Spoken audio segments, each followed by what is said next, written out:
মোস্তাফিজুর রহমানের দারুণ বোলিংয়ে ভর করে দিল্লি ক্যাপিটালস তাদের শেষ ম্যাচে দারুণভাবে হারিয়ে দিয়েছে পাঞ্জাব কিংসকে। এই হারের ফলে শীর্ষ 2-এ থাকার সম্ভাবনা হারিয়ে ফেলেছে পাঞ্জাব কিংস। আর এই হারের জন্য আম্পায়ারের একটি সিদ্ধান্তকে দায়ী করলেন দলের সহমালিক প্রীতি জিন্তা। শনিবারের ম্যাচে দিল্লির বিপক্ষে জয় পেলে নিজেদের হাতে কোয়ালিফায়ার 1 খেলার সুযোগ ধরে রাখতে পারত পাঞ্জাব। কিন্তু হারের ফলে এখন তাদের তাকিয়ে থাকতে হবে অন্য দলের ফলাফলের দিকে। প্রীতি জিন্তা খেলা দেখেছিলেন মাঠেই। ম্যাচ শেষে তিনি বলেন, এক আম্পায়ারিং ভুলেই ম্যাচ ঘুরে গেছে।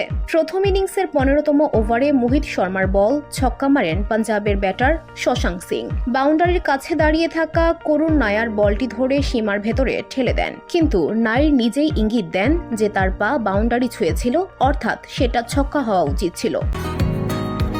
বসুন্ধরা, উত্তরা, বনশ্রী, কুড়িল ও বাড্ডা সহ রাজধানীর বিভিন্ন স্থানে অভিজাত ও অত্যাধুনিক মানের ফ্ল্যাট কেনার এক নির্ভরযোগ্য প্রতিষ্ঠান প্লেজেন্ট প্রপার্টিজ লিমিটেড। তাই আপনার স্বপ্নের আবাসনের জন্য আজই যোগাযোগ করুন।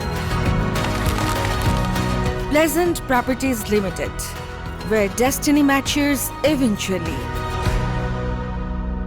তবে থার্ড আম্পায়ার রিপ্লে দেখে কোনো প্রমাণ পাননি যে নায়ারের পা বাউন্ডারি ছুঁয়েছে, ফলে শশাঙ্ককে ছক্কার বদলে মাত্র 1 রান দেওয়া হয়। এ ব্যাপারে প্রীতি বলেন, এমন একটা মুহূর্তে সিদ্ধান্তটা পুরো খেলার মোড় ঘুরিয়ে দেয়। করুণ নায়ার নিজেই বলেছে ওটা ছক্কা ছিল, অথচ আমাদের 1 রান দেওয়া হলো।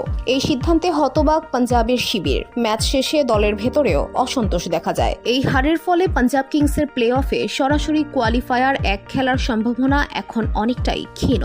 শেষ ম্যাচে মুম্বাই ইন্ডিয়ান্সের বিপক্ষে জয় পেলেও নির্ভর করতে হবে অন্য দলের ফলাফলের উপর। এদিকে মুম্বাইও নিজেদের জায়গা পাকা করতে চায় শীর্ষ 2-এ, তাই শেষ লিগ ম্যাচে হাড্ডাহাড্ডি লড়াই হওয়ার সম্ভাবনাই বেশি।